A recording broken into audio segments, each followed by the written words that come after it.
এক শ্রেণীর নারী আছে হাই জ্বলে খুশি হয়। ভিডিওটি সবাই সম্পূর্ণ শুনুন।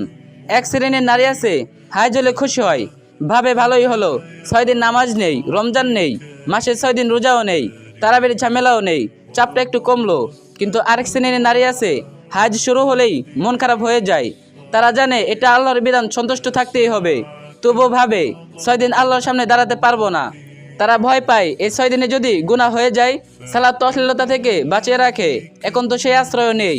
রমজানে তাদের খারাপ লাগা আরো গভীর, 30টা রোজা, 30টা তারাবির সৌন্দর্য এই 6 দিনের জন্য উপভোগ করতে পারবে না।